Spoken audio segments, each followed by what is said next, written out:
Coronavirus and the New Zealand property market. A few people have said in the last 24 hours, Mark, what's going to happen? And this is just my opinion of what I think could happen by looking at the facts of what's being presented in front of us and what might happen moving forward. Initially, I don't think actually too much will happen with the property market. There's a few reasons.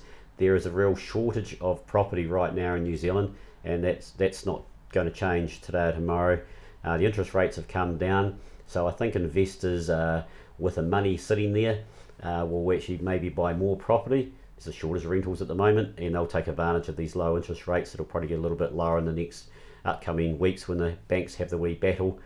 Because of the coronavirus, at the moment we're still the safe haven down here in the bottom of the world.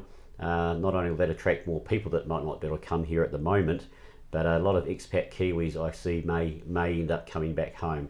Now some of those people already own property and some of them don't, so they'll be in the market to buy themselves something, or in fact have to evict their tenants, which is not a great situation. So that's just in short how I see it, but it's bigger picture than that. If you want to hold on and listen to more than 1 minute of this video, this is my opinion in the next sort of couple minutes. The first thing is, on Saturday afternoon when the government announced that the rules of people coming to New Zealand, that instantly changed hundreds of thousands of people's lives in New Zealand, and I was very anti it to start off with, going, this is a terrible thing. And I was just thinking for sports teams, for example, not only sports teams, but because of the decision they made, you have to have the 2 weeks isolation, that sports had to stop, international sports or between different countries, the Super Rugby and the league and cricket and all those things, because you can't have a competition when you have a 2 week isolation. Flow and effect from that is the people selling hot dogs, taking our tickets when we get into the game. These are people who are New Zealanders that really need that income. They need that extra income, or it's their primary income. Now straight away I was going, geez, this is going to hurt hundreds of thousands of people, and right now I saw 3,700 laid off yesterday by Air New Zealand. That's just going to be the start of something big, and I would suggest in the next last 2 days of the next 2 weeks there's probably going to be hundreds of thousands of jobs either lost or certainly not earning what they were a week ago from now. So that causes some issues down the track. And in fact, what that will do is probably emphasise the issues that the current government in New Zealand has caused property investors. And what I mean by that, a lot of mum and dad homeowners out there brought their first ever investment property, as they do. In the last 3 years, that's got extremely hard. There's been a healthy homes, and I'm all for getting homes healthy for tenants. Everyone should have a good healthy home if they can, but they've done that, and they've done insulation, and they've done the heat pumps, and then they said, oh, you can't claim any expenses back from that. So you buy a property, you have to spend another 10 or 15,000 on it to get up to current regulations.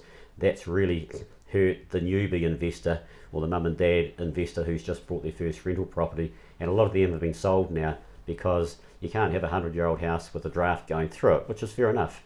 So some of them have been brought by homeowners, but also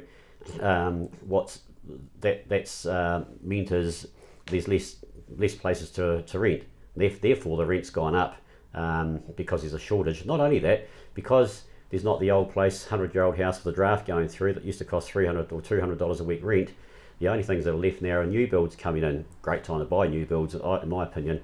But what's that done is the rents are obviously much higher. Instead of paying $300 here, you might be paying $500 or $600 over here. And that's had to happen because the government have said you can't have tenants in these old homes anymore, which is cheaper. Now, whether that's right or wrong, that's the way it is, and I'm all about the way it is, not the reasons how we got here, but we're here now. Now, keeping that in mind, and now the coronavirus is what I see. It depends how long this thing starts. Hopefully, touch wood, it's going to not last forever, and it'll last for too long.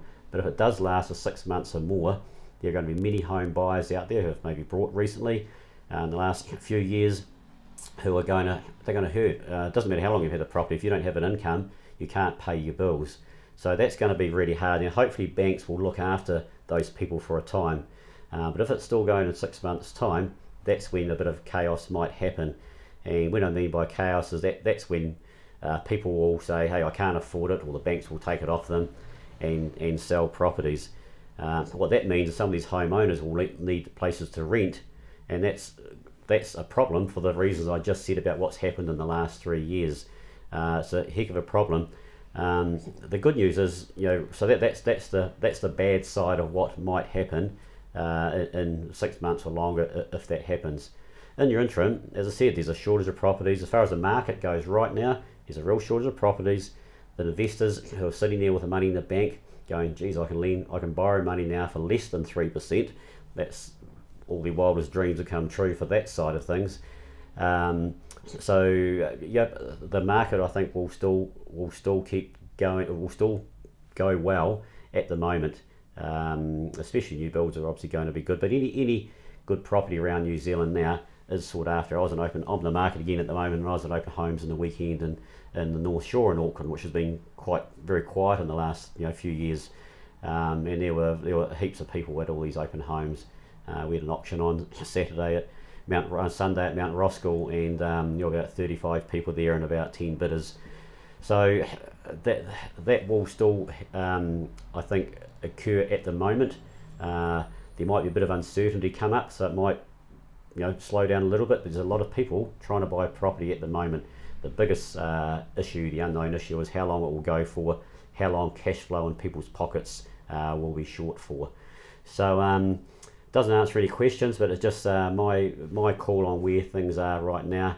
Hopefully this thing will come and go, and what the Labour government brought in the other day, whether it's the right or wrong thing. As I said, I was devastated to start off with for small businesses in New Zealand, but also the people on low incomes and mid incomes on New Zealand that need money. The industries have just been taken off them and gone now.